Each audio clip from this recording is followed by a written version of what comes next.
Papasok pa lang ang year 2023, marami ng mga car journalist ang nakakaalam na maraming ilalabas na sasakyan ng Toyota. Kahit ako na nakikimarites lang sa internet, alam kong darating ang bagong Zenix, yun yung bagong Innova, ang bagong Wigo, at syempre, in-expect ko din ang Toyota Vios na bago, pero hanggang ngayon, wala pa yun. Kaya laking gulat na lang ng lahat nung dumating ang August at in-announce ng Toyota ang Toyota Yaris Cross at meron pa tong hybrid version. Kahit sa ibang bansa kasi, lalo na sa Europe, meron ng Yaris Cross dun.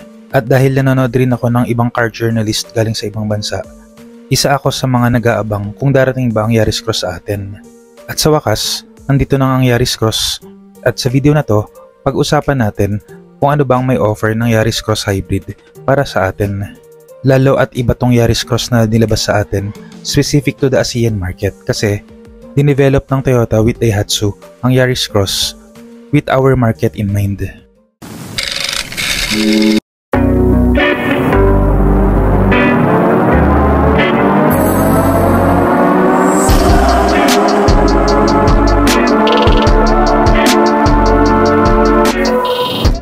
Before I go on, kung mahilig ka sa Philippine car news and reviews, I would appreciate it if you can consider giving a like on this video and subscribing to the channel. I post one video a week sharing my thoughts and opinions regarding Philippine cars. Maliit na bagay yan para sa inyo pero napakalaking tulong yan para lumago ang channel na to so that I may also know the interests of the Filipino consumer. Dito sa harap, nagko-continue ang trapezoidal design language ng Toyota. Hindi ko alam kung trapezoidal talaga tong shape na to pero yun yung tawag nila, let's go with it na lang. Kahit yung mga lumang video sa internet, nung unang kita ko to, napansin ko na hawig talaga siya ng Corolla Cross. So, that's a good plus for me kasi gusto ko yung design na yan. Then, similar sa bagong Zenix Hybrid, mapapansin natin na yung kanyang Toyota emblem sa harap, wala na yung accent niya ng blue. Parang normal na rin siya, although nakita ko, parang nasa loob ng glass yung kanyang logo. I'm not sure kung aesthetics lang ba to or kung meron siyang in-house na computer unit sa loob para sa kanyang TSS or Toyota Safety Sense. But let me know down in the description box below. Then, as this is a new model in the vehicle lineup ng Toyota, very good job sila dito kasi LED na lahat ng kanyang mga ilaw dito sa harap and even sa likod. Plus, meron din tong sensors and front camera para sa kanyang, again, TSS. Kung meron lang siguro akong hindi masyado nagustuhan dito, ay yun yung kanyang plastic bits kasi similar sa other crossovers, andyan ang plastic bits of claddings para maprotektan yung pintura. Though para sa akin kasi, mas gusto ko pa rin sana na wala yun para mas classy and elegant tignan. Mawala yung ruggedness pero it is what it is. Yun ang trip ko eh. Under the hood, syempre dahil hybrid to, meron siyang hybrid motor some version and it is paired to a 1.5 liter engine na kagaya nung sa mga Vios na nakita natin ngayon sa Pilipinas. On paper, nakasulat CVT ito pero hindi ito yung usual na CVT na alam natin sa ibang sakyan kasi DCVT to or dual or duo CVT at ang tawag nila ron wherein kaya niyang mag-shift kasi from series or parallel na pagtakbo ng makina niya. That means pwedeng yung electric motor alone lang ang magpatakbo sa sasakyan or yung engine naman niya magpatakbo ng sasakyan alone or pwedeng together. Kumbaga, series parallel siya. Kung mahirap intindihan, ganito na lang isipin nyo. Pwedeng yung motor lang ang magpatakbo sa kanya or yung engine or pwedeng both. Pero yung hybrid system na pala ang mag-iisip nun hindi natin kailangan siya pag-isipan pa as driver para mas makapag-focus ang driver sa pag-drive. On the sides, meron siyang 18-inch alloy wheels na two-tone and the black plastic claddings na makita natin typically sa crossovers. Personally, hindi ko gusto yung two-tone wheels and black plastic claddings pero siguro ako lang to dahil old school ang aking mentality. All hybrid variants nga pala ng Toyota Yaris Cross ay two-tone. So kung mapansin nyo, yung A, B, and C pillars nila black and out na yun. At syempre, dahil ito ay hybrid, kailangan ipagyabang. Ayan, merong HEV na logo which is the Beyond Zero na hybrid badge ng Toyota.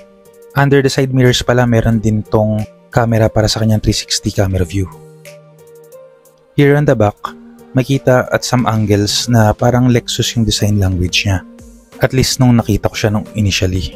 Then, nalimot ko palang banggitin sa simula ng video, S nga pala ang mga hybrid variant ng Yaris Cross kaya meron siyang badge na S and together with that, andun ulit yung Beyond Zero na HEV badge ng Toyota. Then similar sa harap, all lights here are LED na rin. Plus similar sa harap, meron siyang rear parking sensors and rear camera na rin. Again, para yan sa kanyang 360 panoramic view. Meron din tong third brake light na integrated na sa kanyang spoiler, which is a very good and very modern thing na ginawa nila rito. Plus meron na rin pala tong roof racks kaya hindi na kailangan magpadagdag. Now, for the trunk, who would have imagined na magkakaroon ng power tailgate ang sasakyan ng Toyota at this price point? It's a very good job, well done Toyota, very good job. Similar to other crossovers, nandito ang kanyang practicality kasi very sizable ang kanyang trunk space. Pwede na tong pangsundo sa airport kung sakali, although kung magsusundo ka sa airport na maraming dala from the international flights.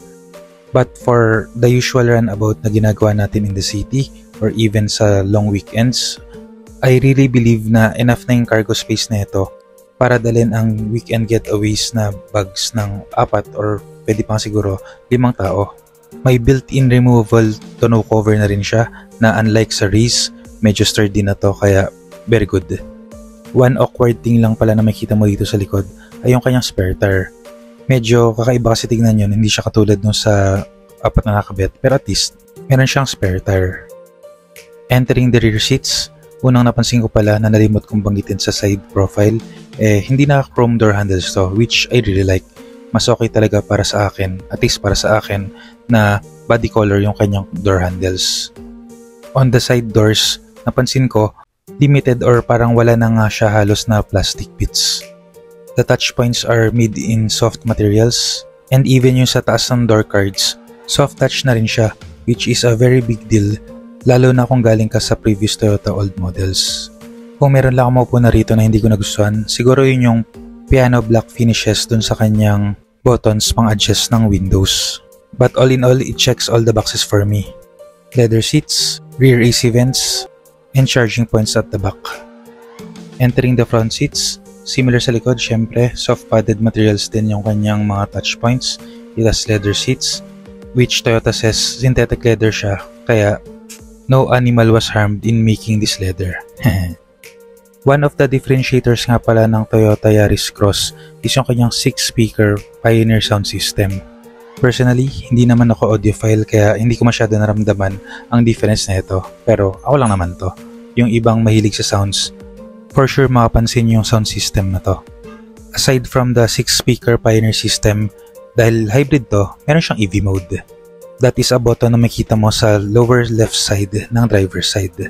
And I almost forgot, may glass roof nga rin pala ang Toyota Yaris Cross Hybrid na wala sa ibang variants niya.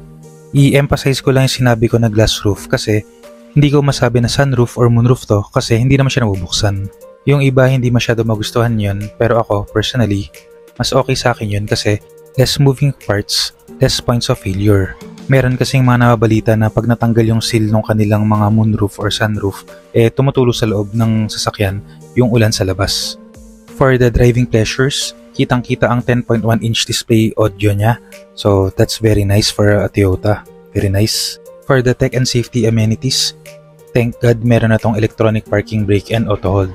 Napalaking tulong ng auto hold para sa imbernang traffic kasi sa Maynila and sa cities ng ating bansa.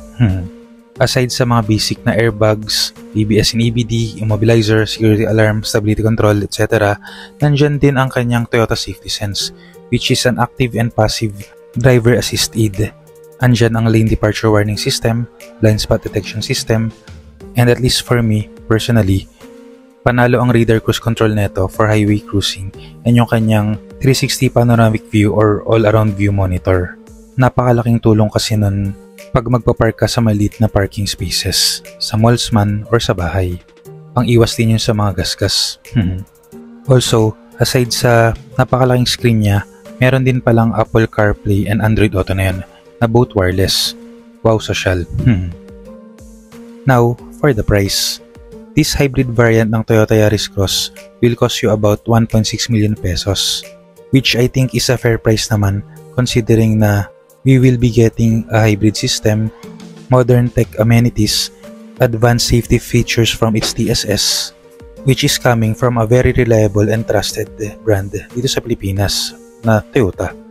Similar to other crossovers, very practical gamitin to, lalo na dahil meron siyang 212mm of ground clearance.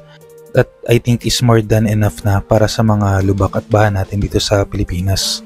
With that ground clearance, halos na sa SUV territory na yun. Personally, I think this hybrid variant will sell fast. Pero dahil nasa Pilipinas pa tayo at medyo takot pa sumubok ng hybrid or EV ang mga Pilipino, sa tingin ko, mas magiging mabenta yung V variant neto, which is around 300,000 cheaper. Aside sa hybrid system, ang only notable features na mawawala lang sa V variant are yung 6-speaker sound system and the glass roof.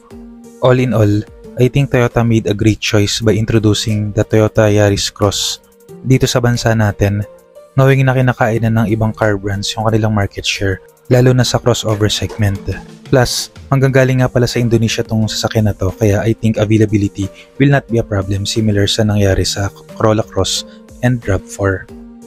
That's it for this video. Kung may gusto kayong idagdag, put them in the comment section down below. So this is Kai, your driver but not so sweet lover na nagsasabing, keep calm, drive safe, and stay awesome.